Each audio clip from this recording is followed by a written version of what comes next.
Hello guys, magandang umaga.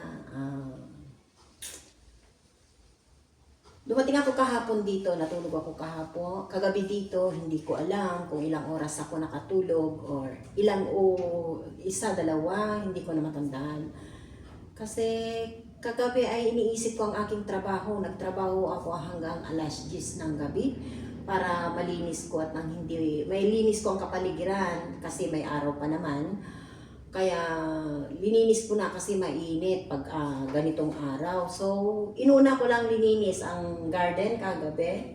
Kasi sabi nga nila na dito magdadaos ng golden anniversary ang kanilang kaibigan. Kaya nakiusap ang kaibigan ng amo ko na kung pwede daw ay ako ang magsilbi. Kaya heto, nandito ako ngayon. Para sa ganun ay mauna akong maglinis dito sa bahay. Ito ay bahay ng amo ko. Lilinisan ko. At may matutulog dito. Tatanggalin ko ang mga bedsheet na tinulugan ng mga bata. At papalitan ko ang bedsheet ng aking amo. And then, aayusin ko ang double room para tulugan daw ng mga matutulog mamayang gabi. Kasi tiyak na hanggang alauna, alas 2, alas 3. Yan. Nakiusap yung kaibigan ng aking amo kasi golden anniversary daw. Nakiusap na ako daw ang magsilbi kasi nga ako ang nakakaalam sa lahat ng gamit dito sa bahay. At syempre alam ko na yung paikot-ikot dito sa aming kusina. Alam ko na yung aking gagawin, alam ko na yung aking isisilbi. At kasi nga mga dating pinagsisilbihan ko naman ng mga yan pagka nandito ang aking mga amo na nagpapahanda.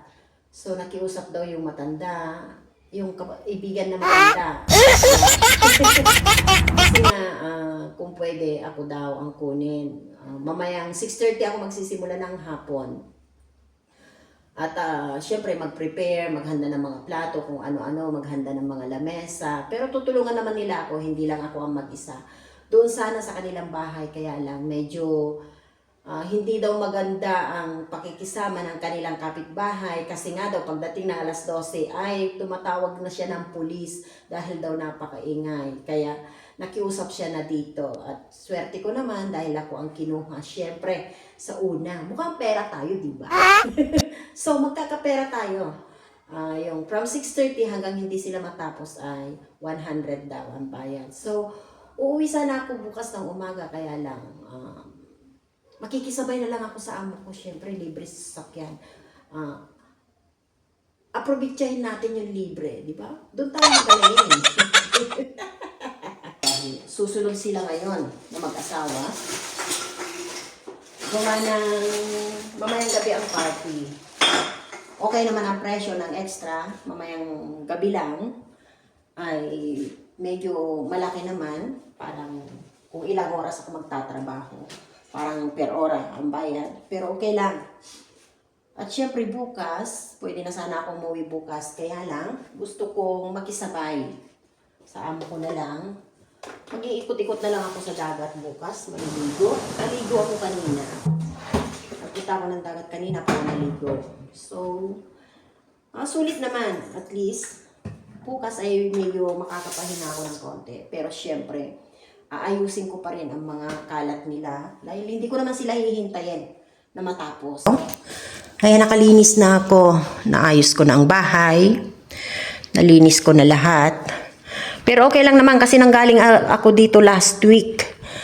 Last Friday pala. Last Friday, yes. Last week. Nanggaling na ako dito. Nakapaglaban na ako. Inayos ko ang mga kama ngayon kasi may mga patuloy daw na matutulog. Yung mga siyempre, alam na natin yung mga malalasing mamayang gabi, di ba? Char. Ayan, oh. Ayos na ang bahay. Siguro mamayang konti ay darating na sila. Darating ang mga amo ko. At alam ko naman, pag dumating yung mga yun, sila ay pupunta agad sa barko. Magbabarko agad yung amo ko panlalaki. Hindi pa, yun. Hindi pa titinag yun. Ayan. At syempre, ito ang aking lininis. Tingnan nyo naman, ang dami na namang kalat. Ang dami na namang dahon. Lininis ko yung kanina. Diba? Pagdating nila ayos na. Wala na silang problema. Ganyan ako, kahit ako lang mag-isa. Sige, trabaho lang. Kasi yan ang trabaho natin. Ang ganda ng garden, di ba? O, ang hangin. Dry, hindi humid ngayon. Mahangin at maganda ang panahon. Hindi gaanong mainit ngayon. Pero tingnan nyo naman. Nangingitim tayo sa laging nasa initan. Pero okay lang yan. Ako hindi mas gusto ko yung balik kulay na di ba? Ang ganda ng kapaligiran. Yan ang garden namin. Garden pala ng amo. Nakikinamin ako. Yan. Dati nandun kami sa gitna ng ang bahay pero flat. Pero ngayon ay sarili na nila. Ayan ang aming garden. Yes. At syempre, diyan kami kumakain pag gabi. Pero siguro sa taong ito ay hindi na ako makikisabay kumain sa kanila. Gawa nga nang hindi na ako kumakain sa gabi. Kakain lang ako ng isang mansanas, okay na para sa akin. At syempre, ito naman ang kanilang kusina. Ayan. Munting kusina. Kaano na yung dining area. Ayan. Diba? Ang amo ko ay mahilig sa kahoy. Sa lang siya. Yan. Natural na kulay. Hindi siya nagpapabarnis o ano man. Ayan. Ayan din ang aming munting kusina. Maliit na kusina. At syempre yan ang aming, nandyan na lahat. Ang lagay ng basura, labahan, etc. Lagayan ng mga tuwalya. Nandyan na lahat. At syempre, ito naman ang aming entrada. Ayan. Ayan ang palabas. Bago ka lumabas ay may CR para sa bisita. Malinis na rin, lininis ko na rin. At heto ang aming likod, bundok. Kung sa harapan ay dagat, dito naman sa likod ay bundok. Ang ganda ng hangin. Ayan, hanggang doon, napakahaba. 14 na pintuan ito, 14 pintuan hanggang sa baba, hanggang sa may swimming pool. Ayan, di ba bundok ang likuran ng bahay? Ayan, pag mag-isa ka at matatakutin ka, nakakatakot sa gabi kasi nga kabundukan na yan. Wala nang dyan.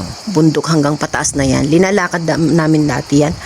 Kasama ko ang mga bata hanggang dun. Itong mula dyan hanggang doon ay 13 na pintuan. Ayan. Diba? First floor and second floor ang pag-aari nila. At syempre, itutuloy natin ang meron akong ilang hugasan. Kasi kumain ako ng almusal. Baka mamaya ay wala na akong time kumain. Kaya kumain na ako ng almusal. Ang almusal ko ay mag-aalas 10 na yata o alas 10 na. Kasi naligo ako sa dagat kanina. Ako.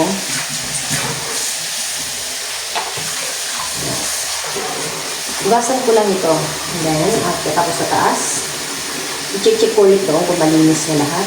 Nagbaon ako kahapon ng aking pagkain. Para sa gano'n ay hindi na ako nagluto dito. Pero yung pagkain ko kahapon, hindi ko na kinain. Ewan ko, yung work ang kinain ko kahapon. Ayan, ganito ako maglinis. Kailangan, wala akong nakikitang dumi. At ayaw kong may nakapansin ang amo. Kailangan ko linisan. May hindi pati ang mga ilaw. Diba? Buti na lang, medyo magaan ako. Pwede lang akong makyat sa mga utong-utong sa mga lamesa. Ayan, para walang makitang dumi. Diba? Gusto ko malinis lahat.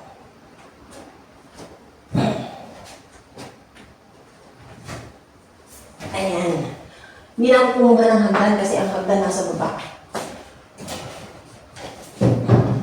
Pero malinis naman na lahat. Wala nang masasabi. Siyempre, patuloy na natin paglilinis kasi yung salamin ay maraming kailangan punasan. Ito ang mga okay lang. At least may sweldo. At syempre, masasabi natin na dito sa parting Europe, Yung parking span niya ay medyo mataas din ang sahod. Hindi ito ang pinakamataas na sahod ng parking euro, pero okay lang naman, at least nakakatulong or sapat naman ang kinikita. Kaya, ay, diba ako, malinis na. Kanina ay inaalibad pa na ako dahil marami dagdag nakikita. Sabi nila, walang nakakikita o wala dyan ang amo, ay kailangan maglinis ng maayos para magustuhan tayo ng amo. Hindi yung kung ano lang yung nakikita, yun lang. Ang ating lilinisin, di ba? Oh. Oh. Tapos na naman. Ayan, natatapos na tayo. Pwede na tayong sumayaw ng sasayaw tayo.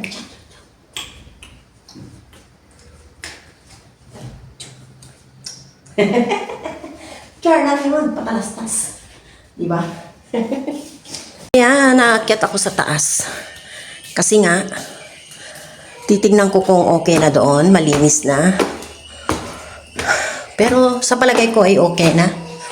Ayan. Mas gusto kong ganitong bahay yung mainaakyat kasi exercise yan. O, di ba?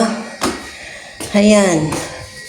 Ang aking kwarto, yung aking kwarto ay marami pang tubihin. At syempre, ang aming CR. Ayan, yan ang matrimonyo. Ito naman ay ang ng binata. At kwarto ng mga bata. Kwarto nila kambal. Dito may matutulog, kaya inayos ko rin to. Kasi nga, may matutulog daw dito. Na bisita. Yun ang sabi. At syempre, yan yung ginamit ko kanina para mag-swimming. Oh. Wala na silang masabi, malinis na. At heto ang aming kapaligiran. Ito ang harap. Makikita mo. Ay isang magandang tanawin. Napakagandang tanawin. Kitang-kita ang dagat, di ba? Kita nyo yung dagat, guys. Ayan. Ayan, guys. Okay na ang lahat. Oh.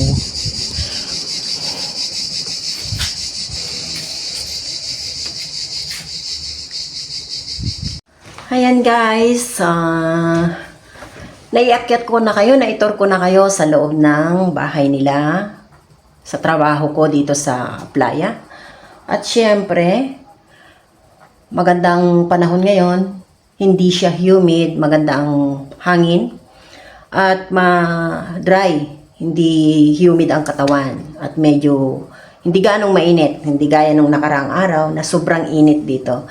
Yan guys, magpapaalam na ulit, at syempre sana ay, alam nyo, pinapangarap ko din na mapaano ko itong YouTube channel ko, na baka sakali na pagdating ng time, hindi ko naman minabandali, or baka sakali na pagdating ng oras ay kahit maano ko lang ba. Pero okay lang naman sa akin, ito ay isang memories pagdating ng time na tayo'y na sa mundo, di ba? Yung